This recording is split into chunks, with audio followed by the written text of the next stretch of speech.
Today's workout begins with the dumbbell swing, the dumbbell or kettlebell swing. For this movement, we have a single dumbbell or kettlebell. If you have the dumbbell, you're going to interlace your fingers around the handle. We start with our feet, shoulder width apart, basically in a squat stance. Our shoulders are down and back, and we initiate the movement by pushing our hips back. Our dumbbell is tucked, or kettlebell is right under the crotch, forearms right against the thighs, right against the hips.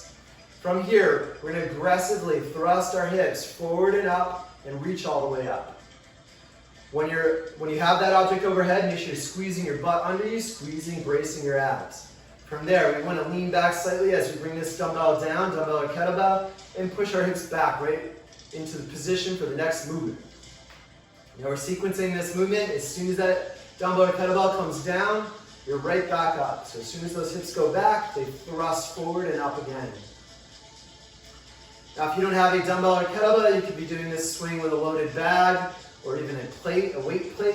If you do have dumbbells but they're not heavy enough, you could use 2 dumbbells. Same position, get them under your crotch there. Same thrust of the hips, same reach up overhead. It's going to have to stabilize a bit better there. Our second movement today is the pull-up. For the pull-up, we're going to have an overhand grip on a bar. We could also do a neutral grip with palms facing each other if we have that option. From here, we get a strong grip and we hang from the bar. Make sure your feet are not touching the ground. Bend your knees if you have to. To execute the movement, we lean back, pull our shoulders down back, our elbows in towards the body. We pull our chest up towards that bar. We go down with control, back to the hang. If we are developing the pull-up, use a chair or stool to do an eccentric pull-up. So we're going to stand on that chair or stool, get up nice and high. We can hop up and hold that top of the pull-up position. We want to hold there for a moment. From there, we go down slowly, building strength through the full range of motion, all the way to a full hang at the bottom. As you build strength in that negative range of motion, you're going to be able to eventually pull up in the positive against gravity. If you are very strong at the pull-up, you could load this movement today with a dumbbell between your thighs. You could also put a loaded bag over your back, make that pull-up more difficult.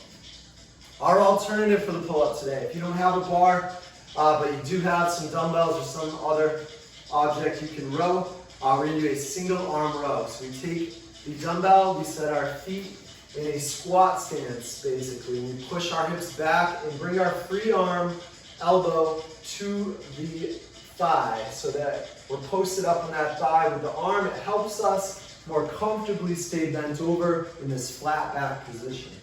From there, we have our arm hanging down nice and long, and we're going to row that side, shoulder down and back, elbow into the body. And we're rowing for reps on one side and then the other.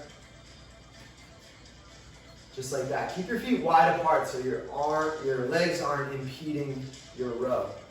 Our third movement is the up-down. The up-down is basically a no push-up burpee. So we initiate the same way with our feet hip width apart. We push our hips back, bring our hands down to the floor. From here, we put our weight into our hands and we push our feet back, hop our feet back into a plank. From there, we lower our chest down to the ground. We don't lower our chest down to the ground because this is not a burpee. We just hold that perfect plank position, that nice, tight, strong plank. We want to hold that for a moment before we hop our feet back. Feet to the hands or just outside the hands, and we stand up at the top. Again, we put our hands on the ground, we hop back, we establish that nice, strong plank, hop our feet back just outside the hands or to the hands and stand up. So we're not hopping up, just establishing that plank, establishing the stand up. Have a great workout.